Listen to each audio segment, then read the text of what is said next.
له ومن فلا هادي له أشهد أن لا إله إلا الله وأشهد أن محمدا عبده ورسوله لا نبي بعد اللهم ارزقنا علما نافعا وارزقنا فهما واسعا اللهم ارزقنا فهم النبيين وإلهام الملائكة المقربين والحمد لله رب العالمين. Assalamualaikum warahmatullahi wabarakatuh. Jawatan kuasa surau serta jemaah muslimin muslimat yang dikasihi oleh Allah Subhanahu Wa Taala yang masih lagi di rumah maupun di dalam rumah Allah Subhanahu Wa Taala, marilah kita bersama-sama bersyukur kehadrat Allah Taala kerana masih lagi diberikan kesempatan, ruang dan peluang untuk bersama-sama kita menunaikan solat maghrib secara berjemaah dan juga kita menunaikan solat maghrib secara individu dan juga ibadah-ibadah yang lain. Dan pada hari ini alhamdulillah bersyukur kehadrat Allah kerana masih lagi diberikan kesempatan untuk kita bersama-sama di dalam bulan Rejab, yang ini kita dikatakan sebagai bulan yang akan mendekati bulan Ramadan, yang mana sempena kemasukan bulan Rejab ini, marilah sama-sama kita mempertingkatkan amalan baik kita dan semoga Allah Subhanahu Wa Taala sentiasa memberi kita taufik dan hidayahnya dalam setiap amalan yang kita lakukan, agar ia tidak bercanggah dengan Al-Quran dan juga sunnah Rasulullah sallallahu alaihi wasallam. Amin amin ya rabbal alamin. Sebab itu kita bila mana masuk bulan Rejab ni jangan lupa doa.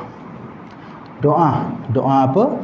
Yang mana kita perlu kita amalkan adalah Allahumma barik lana fi Rajab wa Sya'ban wa ballighna Ramadan.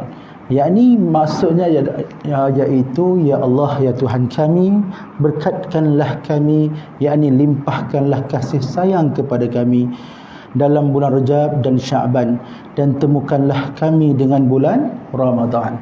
Sebab kita pun tak tahu, walaupun dalam bulan 2 bulan lagi, tak tahu lagi kita sempat ataupun tidak untuk bersama-sama kita menunaikan amalan-amalan di dalam bulan Ramadan. Dan bila bercerita tentang amalan, apa yang perlu kita siapkan untuk kita bersama-sama untuk masuk ke dalam bulan Sya'ban ataupun dah masuk era Rejab, Sya'ban dan Ramadan. Yang perlu kita persiapkan adalah ibadah. Apa kita perlu persiapkan? Kita update ibadah kita. Maksudnya apa? Kita kemaskini balik ibadah kita. Dan juga kita perlu upgrade. Apa upgrade? Menambah baik segala amalan kita. Apa yang kita perlu upgrade? Apa yang perlu kita update? Update adalah apa yang kurang tambah. Jelas ya? Apa yang kurang tambahlah.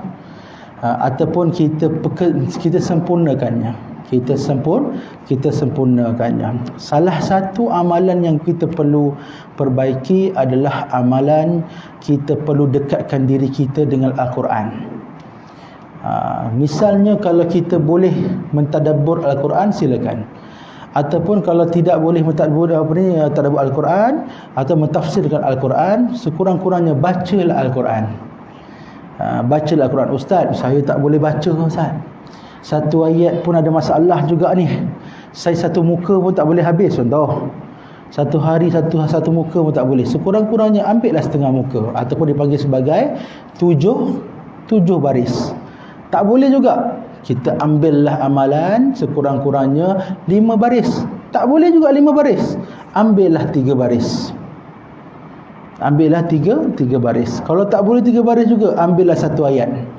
Tabarakalladzi biyadihil mulku wa huwa ala kulli syai'in qadir, dalam surah Al-Mulk ayat 1. Tak boleh, itu ambil situ je. Ustaz tak sampai tu satu ayat tu, satu baris tu. Tak apa. Allazi khalaqal mauta tu mungkin akan datang, tak ada masalah. Yang penting kita update. Kan? Kita update balik kan amalan-amalan kita. Dan juga kita upgrade daripada bacaan kita, bacaan yang dipanggil sebagai bacaan tarkik. tak betul lagi baris, tak betul, kita betulkanlah baris. Ya, betulkan baris. Sebab apa? Kesalahan dalam Al-Quran dia ada dua jenis. Yang pertama lahnul jali, yang kedua adalah lahnul khafi. Lahnul jali, kesalahan berat. Kesalahan berat adalah dipanggil sebagai kesalahan yang mana salah baris, salah huruf, salah sebutan, maka makna akan berubah. Jika kesalahan yang dipanggil sebagai kesalahan lahnul khafi adalah kesalahan ringan. Kesalahan ringan ni contoh macam ni. Dengungnya, kan? Dengung. Ya, contoh bacaannya wala antum abiduna ma a'bud dalam bacaan suratul kafirun. Sepatutnya kena dengung kan? Kita baca macam ni. Wala antum, kita baca antum abidu. Kita baca macam tu. Itu dipanggil sebagai lahnul khafi, kesalahan ringan. Kata ulama dimaafkan, tapi jangan buat silap saja. Itu ya, dari segi bacaan tu. Ustaz, kenapa perlu diperbetulkan? Untuk apa?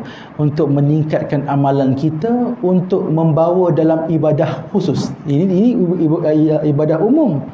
Bacaan Al-Quran, kan? Kita baca Al-Quran, kita amalkan satu muka, kita amalkan setengah muka, kita amalkan satu ayat, kan? Tetapi perasan ataupun tidak, dalam ibadah umum kita juga dimasukkan dalam ibadah khusus. Satunya apa? Iaitu bacaan Al-Fatihah. Al-Fatihah kata ulama, kata ulama Qura yang dipanggil sebagai sab'ul mathani, iaitu 7 ayat yang berulang-ulang. Dan juga kata fiqh ibadah juga, ataupun dipanggil fiqh ibadah ataupun perbahasan tentang ibadah, mengatakan sab'ul mathani, iaitu 7 ayat yang berulang-ulang yang perlu dibaca di dalam solat kita. Bermaksud setiap rakaat kita perlu baca Fatihah. Rakaat yang pertama, rakaat yang kedua, rakaat yang ketiga dan rakaat yang keempat. Ini kadang-kadang orang kita salah anggap. Maknanya baca Fatihah ni ustaz, rakaat pertama, rakaat kedua je. Tidak. Pertama, kedua, ketiga dan keempat. Tapi kena ingat, bila mana baca Fatihah perlu dibaca dengan tajwid. Bermaksud bacaan itu perlu wajib tajwid. Tajwid ni, ini yang saya katakan tadi. Tajwid itu yang dipanggil sebagai ada bacaan-bacaan tambahan dan ada bacaan-bacaan umum, ada bacaan-bacaan khusus, iaitu kesalahan umum dan kesalahan khusus. Bermaksud misalnya ada bacaan-bacaan yang boleh membawa kepada salah makna, maka ia boleh membawa kepada batal salat. Contoh bacaan Fatihah. Bacaan Fatihah, misalnya kita baca dalam keadaan, contoh dari segi bacaan ayat yang kedua, kita pun baca alhamdulillahi rabbil alamin. Alhamdu, kita baca ha biasa, ha bulat tu kan, kita baca ha simpul. Sepatutnya ha tu jadi ha pedas, kan, ha pedas ya. Ha pedas macam mana bunyi dia? Aha, macam tu bunyi dia. Boleh ikut saya, aha. Kalau kan, misalnya penonton di rumah ataupun maupun di rumah Allah, dari segi sebutan tu mestilah dibaca dengan pedas. Alhamdu, dia tak boleh baca dengan keadaan alhamdu. Alhamdu salah, kan? Kenapa salah? Makna dia akan berubah. Apa berubah? Bermaksud kalau misalnya kita baca alhamdulillah, segala puji bagi Allah.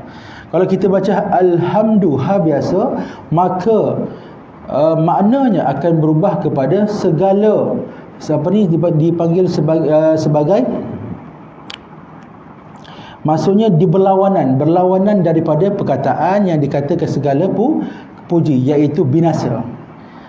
Segala kebinasaan pada zat Allah. Katanya Allah binasa pula dalam Fatihah. Bermakna sah ke tidak solat kita? Tidak sah lah. Maka bila tidak sah, kalau kita baca itu sebagai habit ataupun kebiasaan, umur kita makin meningkat. Bila masuk Rejab ni, maksudnya tak lama lagi masuk Ramadan. Lepas tu nak Hari Raya Aidilfitri pula. Lepas tu jumpa lagi Ramadan yang akan datang. Maknanya umur kita akan meningkat. Bermakna kalau kebiasaan kita seperti itu, bermakna amalan kita tidak pernah diupdate, tidak pernah diupgrade. Maknanya stay macam itu aja. Maka kesimpulannya, first kali kita kena tahu, adakah solat kita diterima ataupun tidak? Adakah solat kita sah ataupun tidak? Tuan-tuan perempuan, bila bercerita tentang solat ini, kita akan ketahui sah solat ataupun tidak selepas kematian. Dia bukan macam result anak-anak. Anak-anak kita bila dah hampir sekarang ni, dah selesai peperiksaan kan, ataupun pentaksiran dan sebagainya kan. Selesai peperiksaan akan dapat result. Result tak lama lagi tu, lebih kurang lah sebulan lagi, lebih kurang dalam beberapa minggu je lagi akan dapat keputusan. Bila keputusan tersebut mungkin dalam seminggu, mungkin dalam 2 minggu akan dapat. Tuan-puan, sila hadir ke sekolah. Kita akan bagi result pentaksiran ataupun peperiksaan anak tuan-tuan perempuan daripada darjah 1 hingga darjah 6. Tuan-tuan sila hadir, kita akan maklum. Kita pun cakap kita, ya apa, anak saya okey. Tuan-puan, anak tuan-tuan okey, alhamdulillah. Cuma ada result ni ada masalah sikit. Untuk tahun depan kalau boleh saya sarankan tuan-puan hantarlah anak ke tuition, contoh ya. Hantar anak ke tuition untuk perbetulkan, perbaiki balik subjek yang telah dipelajari. Mungkin kita pun okey, alhamdulillah. Tapi solat tak macam tu. Ada tak si imam-imam kita cakap macam ni, minta kepada semua jemaah sila tunggu sebentar selesai isyak, sebab saya akan maklumkan kepada tuan-tuan perempuan sesiapa yang tak sah solat ada.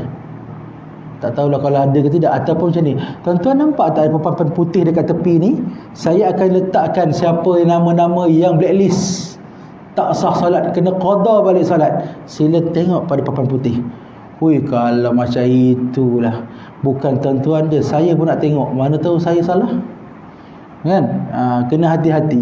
Bermaksud dekat sini, bila result, bila keputusan itu akan muncul selepas kematian. Kalau kita hidup 15 tahun lagi, 15 tahun selepas itulah kita akan dapat tahu. Bermakna kalau 30 tahun lagi kita solat, kita hidup, bermakna selepas 30 tahun itulah kita akan dapat tahu solat kita diterima ataupun tidak. Sebab itu kita kena hati-hati. Ustaz, tak terkecuali ke? Ya, sama. Walaupun dia ustaz, walaupun dia ustazah, walaupun dia imam sekalipun, dia akan tahu selepas kematian.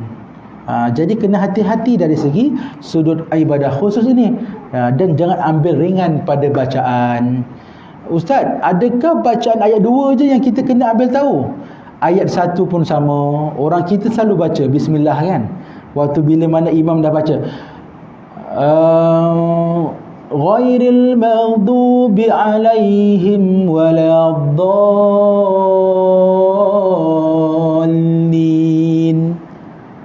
amin. Lepas tu kita pun baca kan. Kita baca tu dengan kadar macam mana? Mesti laju kan. Laju tu macam mana? Waktu kita baca laju tu, Bismillahirrahmanirrahim, Alhamdulillahirabbil alamin, Arrahmanirrahim kan. Cuba kita cek balik, audit balik. Waktu kita baca bismillah tu, kita baca bismillah ke bismillah? Bismillah ke bismillah gitu aja. Sesiapa yang baca bismillah maka batal solat. Dah pula ustaz batal pula. Kenapa batal? Sebab bacaan yang dituntut adalah bismillah, iaitu ba. Ba macam mana sebutan dia? Iaitu yang dipanggil sebagai asyafatain. Kedua-dua bibir itu dirapat. Dirapat lalu disebut bi, bis.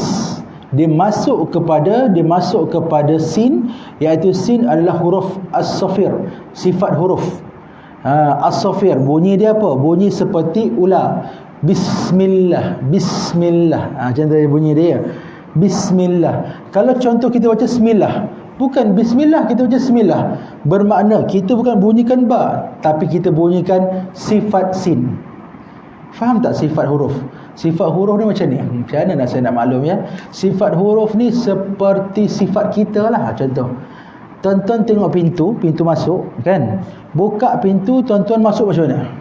Tuan-tuan masuk, Masuk menegak kan. Tu adik tu baru masuk tu. Pintu masuk terbuka kan. Terbuka menegak. Ada satu individu ni, dia masuk dia mengiring. Tu siapa tu? Tu Ustaz Adi. Faham? Ustaz Adi tu siapa? Saya lah Ustaz Adi. Tak kenal lagi, ada tak kenal kan. Maksudnya apa? Sifat Ustaz Adi tak muat pintu tu.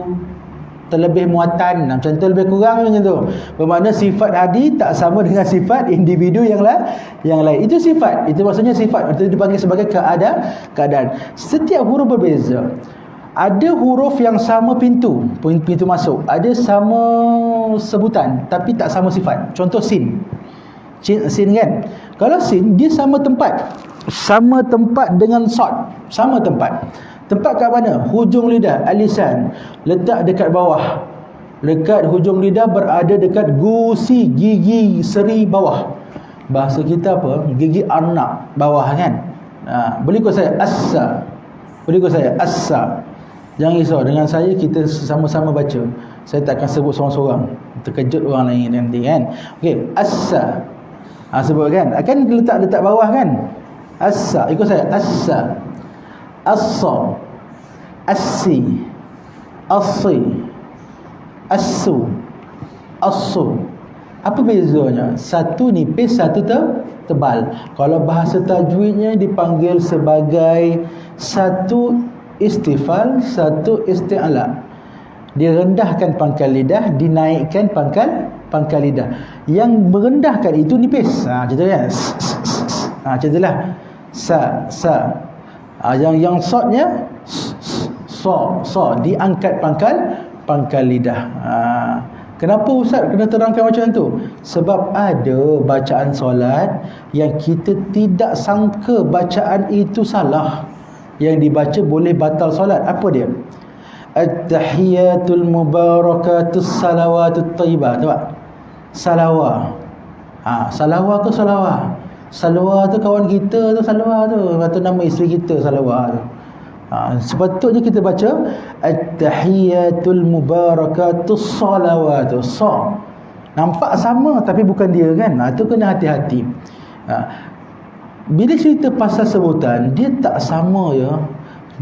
Sebutan tidak sama seperti bahasa kita. Ataupun cerita bahasa Melayu lah, tak sama. Contoh kita sebut tak tahu kan. Tak tahu. Cuba eja tak tahu tu macam mana? Tak tahu. Tak tahu tu macam mana ejaan tu? TAK kan? Ada tak TAK kita sebut tak tahu? Ada? Tak tahu. Saya tak tahu. Ada? Tak ada kan? Tapi kalau dalam bahasa Arab, tak tahu tu hamzah. Tak tahu tu hamzah. Bukannya kaf. Kalau kaf bunyi hams. K. Tak. Sebab itu bacaan tu kena betul-betul. Allahu Akbar. Akbar salah. Allahu Akbar salah. Kena betulkan. Allahu Akbar. Beri saya akbar. Akbar itu kaf. Jelas ya? Ada orang baca Allahu Akbar, Akbar berbeza, itu kha. Jelas ya? Ataupun baca apa ni, ada tak bacaan Ustaz? Dia sebutan dia salah tapi tidak membatalkan solat. Ada. Apa salah satunya? Salah satunya adalah takbiratul ihram. Perasan tak? Takbiratul ihram. Kita terbaca macam ni. Allahu Akbar, kan sebut kan. Bukan itu je. Siratal ladzina an'am. Dengar sedap bacaan tu. Sedangkan bukannya bacaan macam tu kan. Dia baca Allahu Akbar, Akbar. Ustaz, batal tak Ustaz? Solat tak batal. Dah kenapa tak batal Ustaz?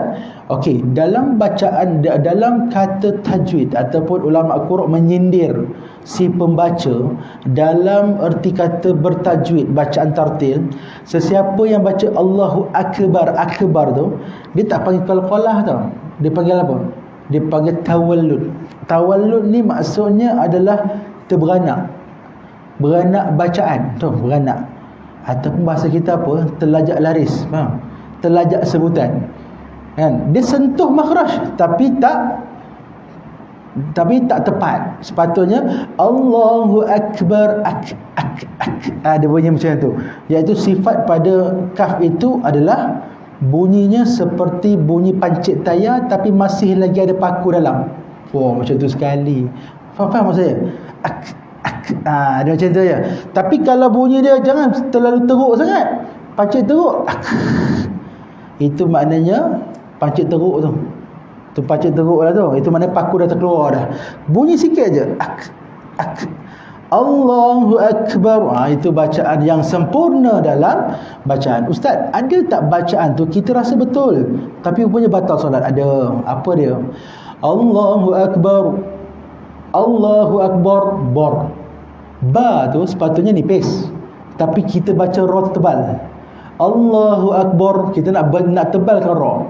Ra dia ada hukum ra, ada tebal, ada nipis. Tapi kalau misalnya kita tak boleh menepati ra tu pada sifat yang betul, kita baca ra nipis sahaja.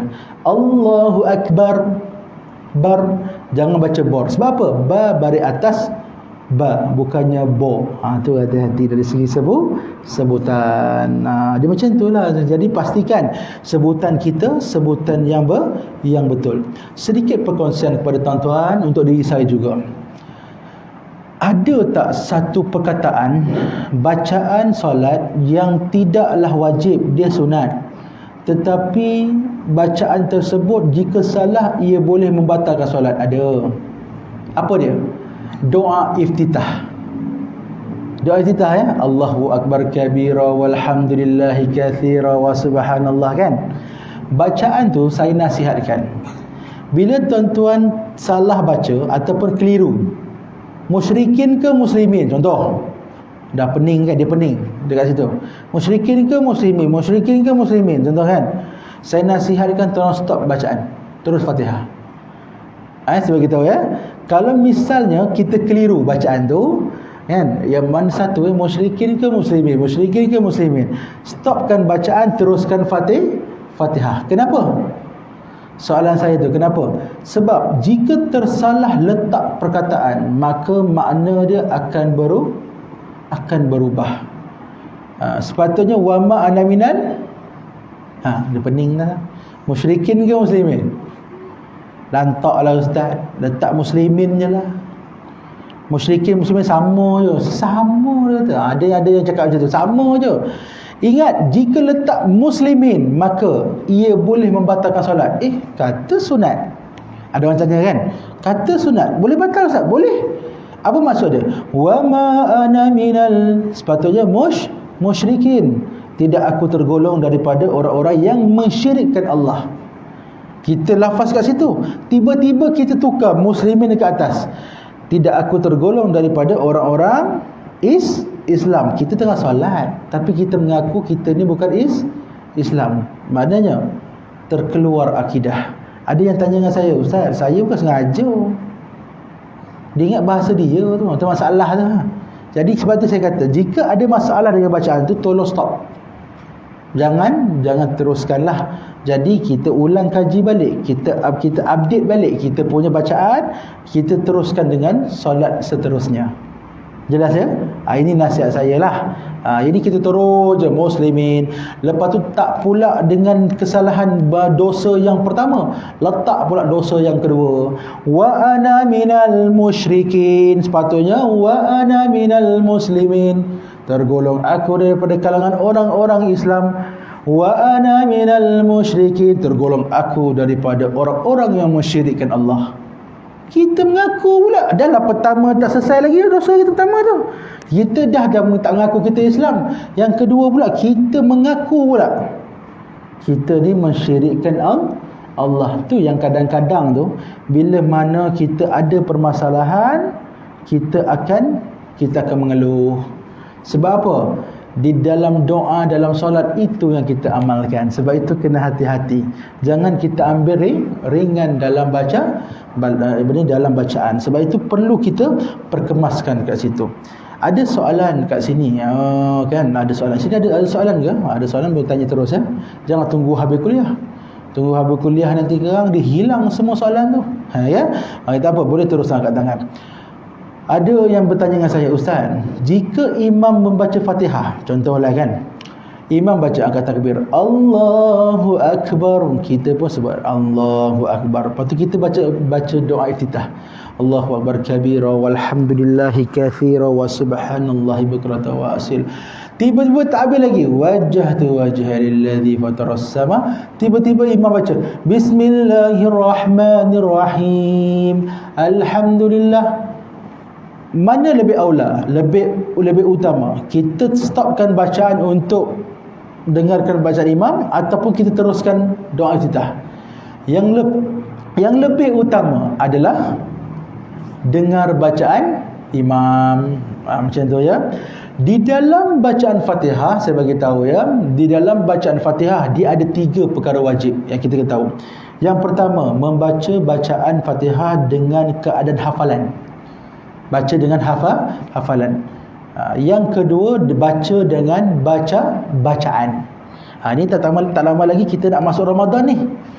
Kan? Kalau tiba-tiba nampak terpilih pula Imam Hafiz. Bukan imam tu nama Hafiz, maknanya imam yang hafal Quran lah. Tiba-tiba dia buka Quran, dia buka Al-Fatihah. Jangan buang dia ya. Dia bukannya dia tak hafal Fatihah, mungkin nak perbetulkan Fatihah.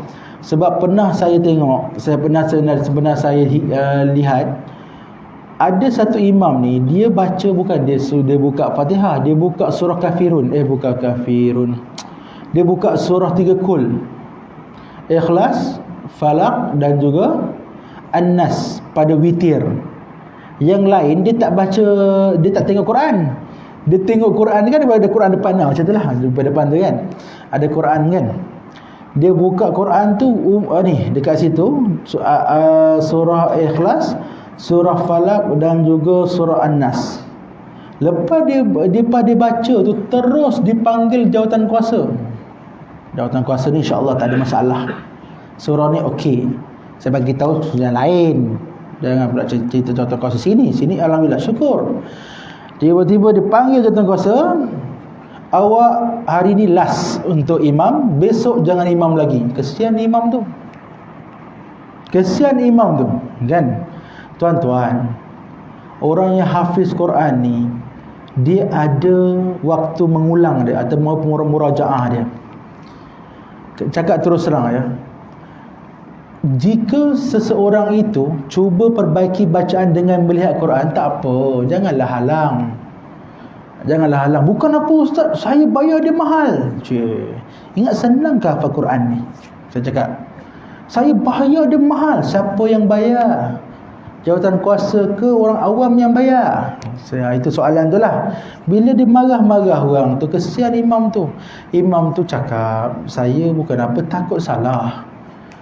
Cuba kita imam, wala ana abidum ma abattum wala antum abiduna ma a'budu wala ana abidum ma abattum wala antum abiduna ma a'budu wala ana abidum ma abattum wala antum abiduna ma a'bud. Besok baru habis Kafirun. Betul? Dia takut bacaan Kafirun itu dia putar roundabout tapi tak jumpa simpang. Faham tak? Itu maksudnya. Itu pula Ramadan yang pertama. Faham? Ataupun dipanggil sebagai malam yang kedua lah. Ramadan pertama, malam yang kedua. Dia bertugas malam yang kedua. Biasalah mula-mula kan. Mula-mula. Apalah salahnya? Tak ada masalah. Jadi nak beritahu kat sini, bila imam buat macam tu, jangan halang. Biarkan. Lebih baik baca salah ke lebih baik baca betul? Sebab apa? Yang wajib tu adalah, pertama adalah baca dengan hafalan, yang kedua dengan baca melihat. Boleh, tak ada masalah. Ini saya tengok kadang-kadang tu imam dengan masjid dengan surau, selalunya dia letak dia hanya buka Quran pada Ramadannya. Ini silap ni. Buka Quran waktu hari biasa sekalipun boleh buka Quran. Jelas ya? Untuk perbetulkan. Yang ketiga, saya bagi tahu. Yang ketiga adalah boleh mengikut setiap ayat, setiap bacaan yang dilafazkan oleh imam. Jelas ya? Contoh, imam baca macam ni, Allahu Akbar, Fatihah, saya cerita Fatihah, bukan surah. Bismillahirrahmanirrahim. Itu imam. Makmum ikut Bismillahirrahmanirrahim. Alhamdulillahirabbil alamin. Alhamdulillahirabbil alamin. Boleh. Dibolehkan. Jelas ya? Kesimpulannya, kalau terlihat Imam Ahad, tahu Imam Ahad? Tahu Imam Ahad? Imam Ahad ni maknanya imam yang speed, laju, ataupun imam apa? Imam surah pendek je. Faham? Apa tu imam 3 kul bagi. Ya tahu dah imam ni confirm baca surah ini je. Surah Al-Ikhlas itu yang diikhlaskan. Contohlah kan. Nampak imam ni, aduh macam mana ni, takut Fatihah kita tak kita tak habis kan. Jadi macam mana nak buat? Ada yang bertanya dengan saya, Ustaz, macam mana nak buat Ustaz? Imam tu selalu baca tu, inna a'tainakal kautsar fasalli li rabbika wanhar. Kita baca baru iyyaka na'budu wa iyyaka nasta'in, baru nak masuk tu kan. Dia dah habis abtar, dah pening dah, kita dah pening. Allahu akbar, kita baru siratal ladzina an'amta 'alaihim ghairil maghdubi. Macam mana nak buat tu? Adakah perlu tunggu habis Fatihah? Waladdallin, amin, baru kita baca Fatihah? Tak perlu. Apa yang kita buat? Okey, ini saya bagi tahu jika kita kenal imam tu. Kita nampak imam tu confirm ini Imam Ahad, Imam Ikhlas, Imam apa lagi? Imam Kautsar, ini Imam Wal Asr. Tahu Imam Asr? Itu paling pendek lah tu. Bila nampak je imam seperti itu, apa yang kita perlu buat? Bila imam baca Bismillahirrahmanirrahim, Alhamdulillahi Rabbil Alamin, Ar-Rahmanir-Rahim, sampai Maliki Yaumiddin, kita buka enjin. Faham buka enjin? Buka enjin ni start enjin lah. Start macam mana? Bismillahirrahmanirrahim, Alhamdulillahirabbil alamin. Kita dah start baca Fatihah. Itu kaedahnya. Kan? Dengan meyakini yang kita boleh memperhabiskan Fatihah supaya kita tidak melepasi dua rukun. Jelas ya? Itu saya cakap terus terang kat sini. Sebab apa? Sebab ramai yang kadang-kadang itu imam ada masalah tentang bacaan terlalu cepat. Okey, cuma saya nasihatkan, jika imam terlalu cepat, kalau boleh tegurlah baik-baik. Janganlah dalam masa bulan Rajab ni, saya bagi tahu, tolong kita perubahkan sikap kita dalam komuniti kita untuk tegur benda-benda baik. Kan? Contoh imam tu baca cepat sangat, tegur dia. Tegur dengan cara baiklah. Mam, imam baca cepat sangat, mam perlahanlah sikit. Mam, imam baca, kadang-kadang kesian imam tahu, sebab imam ni nak menjaga jemaah. Dia tak tahu jemaah macam mana. Kadang-kadang ada jemaah yang suka cepat, ada yang jemaah suka lambat, ada yang macam ni tu, ada macam-macam perangai. Ada jemaah yang jenis dia suka dengar baca seketul-seketul tapi pendek. Faham tak? Seketul-seketul tapi pendek. Bismillahirrahmanirrahim, Tabarakalladzi biyadihil mulku wa huwa ala kulli syai'in qadir. Allahu Akbar. Contoh. Itu teruk sangat tu satu ayat macam tu. Contoh. Selalu ada jenis macam tu.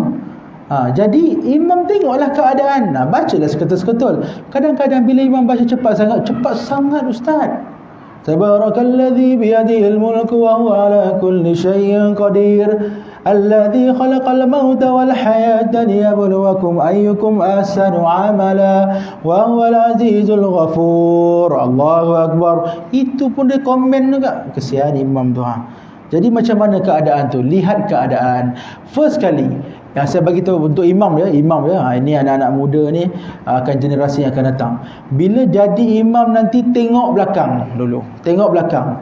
Nampak yang jenis veteran yang tubuh-tubuh kaki tu. Faham? Yang tubuh-tubuh kaki tu lain macam tu kan, tubuh kaki tu itu penat betul tu. Maknanya kat situ bacalah seadanya kan. Sebab tadi saya dekat Jaratul Qadir Rahman, Badan Perenggan Marah, saya buat bengkel solat tadi. Ada yang tanya saya, Ustaz, ada Ramadan ni tahun lepas, kami dekat masjid kami buat satu Quran. Terkejut saya. Satu Quran untuk memenuhi Ramadan. maka dia lama Ustaz. Macam mana tu Ustaz? Kan? Macam mana tu Ustaz? Tak ada masalah, silakan. Habis tu Ustaz macam mana Ustaz? Tak larat Ustaz. Tak larat. Tak larat. Boleh tak ambil kerusi tu duduk Ustaz? Okey, saya bagi tahu sikit ya. Jika ada masalah tu ada dua kemungkinan. Yang pertama, boleh solat apa yang kita mampu. Yang kedua, teruskan untuk mendapat kelebihan Ramadan, tapi dengan cara ambil kerusi duduk. Kenapa? Solat fardu sahaja yang berkemampuan wajib berdiri. Tetapi solat sunat yang lain tu boleh duduk. Bermasa boleh, tak ada masalah. Silakan. Jadi kita update dan upgrade balik amalan kita. Jadi pastikan kita buat satu perubahan supaya kita boleh mendapat keredaan Allah dengan kasih sayang Allah, dan kita punya tidak merungut. Boleh, tak ada masalah, silakan. Yang tak bolehnya tinggal langsung. Ini masalahnya. Ini kadang-kadang orang kita satu masalah dia. Bila sampai 8 cabut. Habislah witir dulu. Ini sampai je 8 dia cabut. Ini kalau boleh buat amalan kita ni, maksudnya kita upgrade balik supaya apa? Supaya Allah sayang kita. Sebab apa? Ada satu hadis Nabi yang mengatakan Allah akan campak solat kita seperti mana kain buruk yang dicampakkan ke muka. Faham maksud saya? Maksudnya adalah ambillah balik solat kau. Aku tak nak solat kau. Itu kata Allah.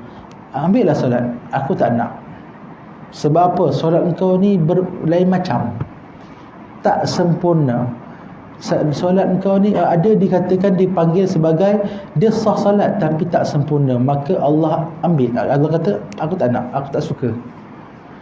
Jadi nak bagi tahu kat sini, lebih baik kita buat perkara yang kita update dan kita dalam keadaan kita rela. Kita rela dan juga kita cuba perbaiki segala amalan kita. Sekarang kita kena cuba buat untuk keluarga kita. Yang cuba nasihat saya pada saya dan juga tuan-tuan lah, balik rumah cek balik kita, isteri kita, anak kita, suami kita, semua sekali kita update. Kita cek balik. Sebab apa tuan-tuan? Kadang-kadang ni orang kita ni ada masalah pemikiran yang salah. Tak apa Ustaz, saya ada anak perempuan, nanti tak lama lagi dia kahwinnya. Lepas kahwin tu selesailah masalah saya. Siapa kata selesai? Ada yang cakap, lepas dah, jangan risau Ustaz, lepas je saya bagi akad nikah, suami dia lah yang akan menanggung segala dosa. Siapa cakap? Ni kena faham ni keadaan tu. Kita kena ingat, contoh dia bagi suami, kita bagi suami dia yang tak solat, itu juga kita akan dipertanggungjawabkan. Kena hati-hati kau. Kita jangan anggap aku terima nikahnya dah selesai. Jangan. Ini kesilapan mak ayah. Kadang-kadang tu mak ayah fikir, terus apa jadi? Kesian anak. Habis Ustaz, macam mana Ustaz? Saya dah nikahkan anak. Suami dia betul ada masalah solat. Macam mana nak buat? Siapa kata terlambat? Tak terlambat. Okey, ini satu tips lah untuk tuan-tuan ya. Bila mana keluarga kita baru nak update, baru nak upgrade kita punya amalan, baru nak betulkan solat, baru nak betulkan bacaan Quran kan. Senang je. Macam mana? Ini contoh. Kita buat satu perjumpaan keluarga sebulan sekali kan. Ni sebelum nak masuk Syaban ni. Panggil, jom kita pergi. Jangan cakap ada kuliah. Jangan main cakap hari ni adik kita ada kuliah tau. Confirm tak datang dah. Confirm tak datang. Jangan cakap kuliah, cakap apa? Jom kita hari ni kita ada dinner. Kita ada dinner sekarang makan. Panggil cucu-cucu ayah. Panggil lah. Makan kan. Satu keluarga. Masalahnya Ustaz, kesian saya Ustaz. Saya semua anak perempuan. Bawa menantu sekali. Ini satu mentaliti orang kita. Bila mana ada menantu, kita ketepikan menantu. Kalau boleh menantu tu, bawa sekali makan kan. Lepas waktu makan tu, waktu makan tu, sebelum makan dah, sebelum doa makan tu kan, jangan rosakkan mood dia. Waktu tengah-tengah nak makan tu, nak tengok makanan tu, kita makan cepat je. lepas ni kita solat maghrib sama-sama. Solat maghrib sama-sama. Jangan pergi surau, pergi semayang kat rumah. Boleh? Solat jemaah boleh di rumah, boleh di. Tapi kalau dengan keluarga kita, lebih baik dengan keluarga. Itu pertama kali kan. Jadi cakap dengan dia, okey, kita solat sama-sama ya, solat jemaah. Tapi jangan tergantung. Hari ni kita solat jemaah sama-sama ya, jangan tergantung. Dia risau, makan pun tak sedap tu. Sebab apa? Habislah aku menantu sulung ni, confirm aku imam sekejap lagi. Yang anak kedua ni, Allahu Akbar, aku sebutan pun teruk, confirm aku azan sekejap lagi. Dia dah risau dah, makan tak selera tau, main-main tau. Jangan tergantung, cakap terus. Ini kalau yang berani yang berani. Yang berani, ini saya bagi tips lah dari segi psikologi Islam. Apa yang dia buat? Yang ayah tadi, kita solat maghrib sama-sama ya, jangan risau semua ya, ayah imam. Cakap macam tu. Kalau berani kita cabar diri kita nak masuk Rejab ni dah ada masuk Rejab dah ni, nak Syaban dah ni. Cakap, saya kata okey, ayah imam ya. Ayah imam, dia punya selera tu begini, selera dia berselera gini, tambah 2 kali je. No. Okey. Tapi risau juga tu. Risau apa? Siapa pula azan satu hal tu kan. Cakap dia jangan tergantung. Cakap macam mana? Okey, jangan risaulah. Tak boleh azan tak apa, qomat terus. Ataupun tak boleh qomat tak apa, terus je solat. Cakap macam tu. Sebab kadang-kadang kita tak tahu tau, ada orang tak boleh azan, ada orang tak boleh qomat. Orang Melayu kita ni kena jaga sensitivity. Kenapa? Orang kita ni tegur sikit, dia tukar masjid tau, macam main-main tau. Tegur sikit, apa semua jangan. Sebab itu nak kata kena jaga hati masing-masing. Bukan senang nak jaga. Tambah lagi anak menantu kita, cakap sikit merajuk, cakap sikit pindah rumah. Betul? Sebab itu kita kena jaga. Lepas dah semayang tu, semayang kan, waktu nak pergi semayang tu dah basuh tangan semua, dah ambil wudu, pergi seorang-seorang. Pergi seorang-seorang mana? Pergi ke telinga masing-masing. Kalau ada anak lelaki, kalau ada menantu, semua sekali telinga. Jangan pergi cakap ramai-ramai. Sini kejap kumpul, dah macam perhimpunan rasanya. Tak perlu. Pergi telinga masing-masing. Ini adab cakap dengan telinga dia. Nak cakap kan, nak long menantu sulung kan, long, abah imam tau, abah imam hari ni. Ini first time abah imam.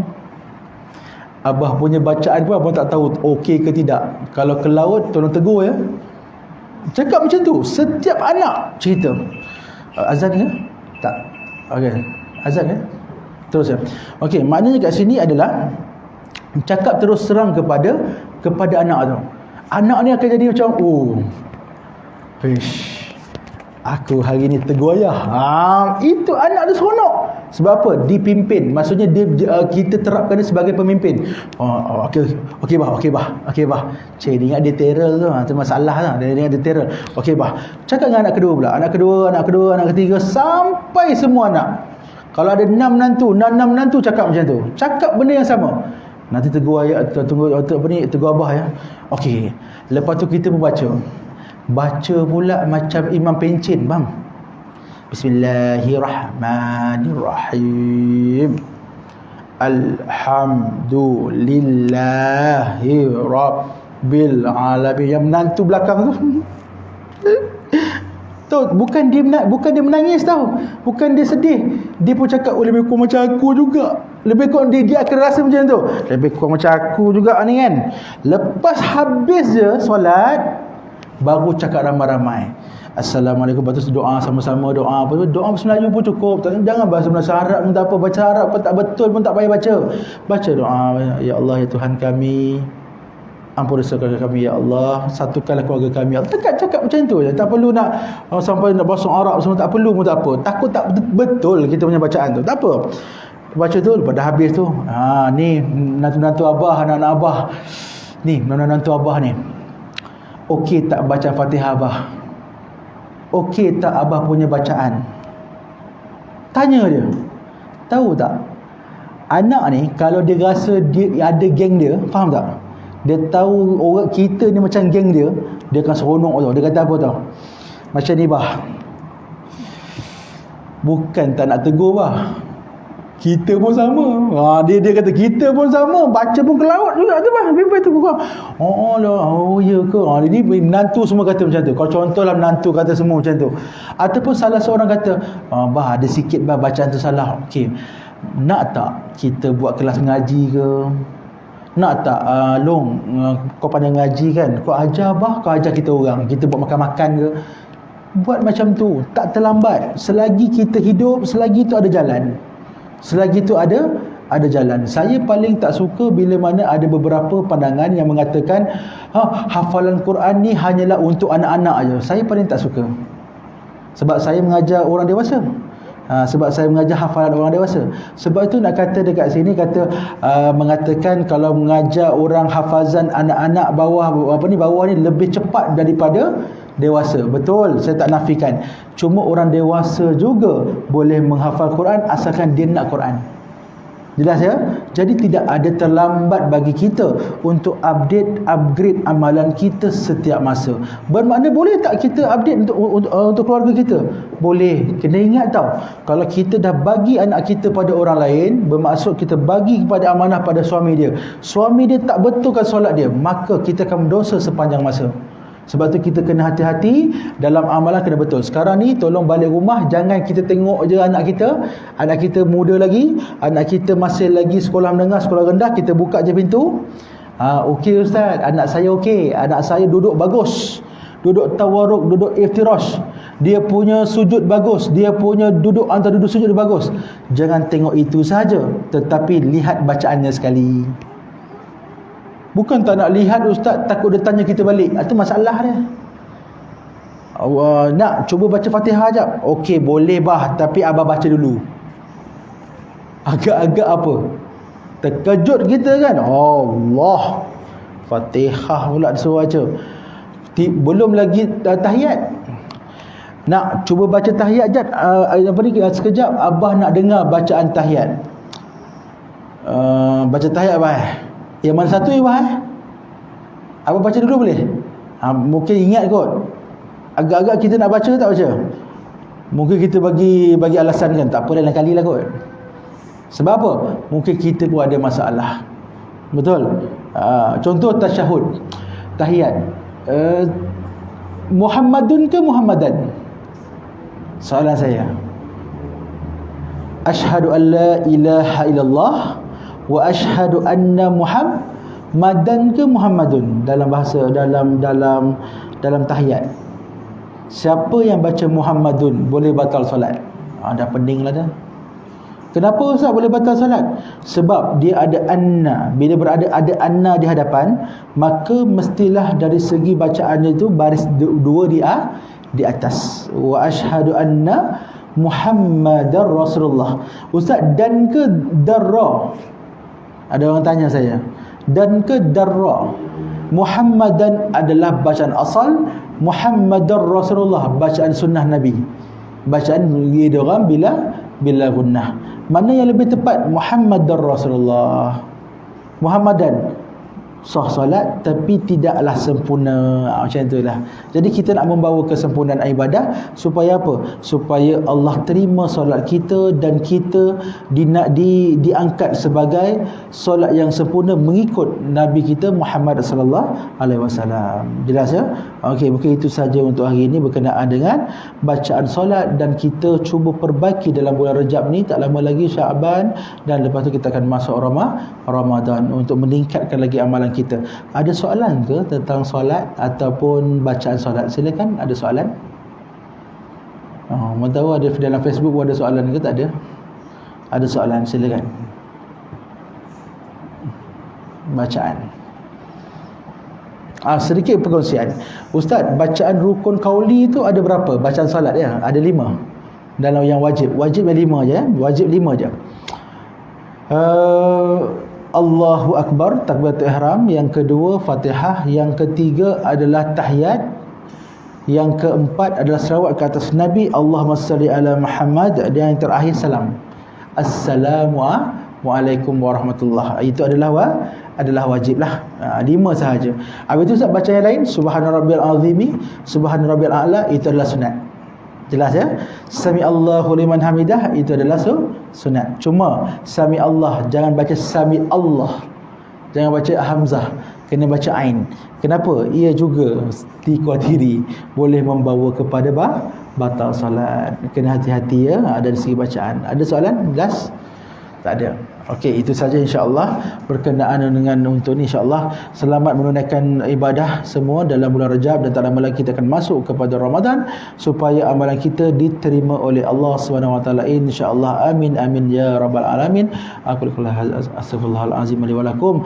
Assalamualaikum warahmatullahi wabarakatuh.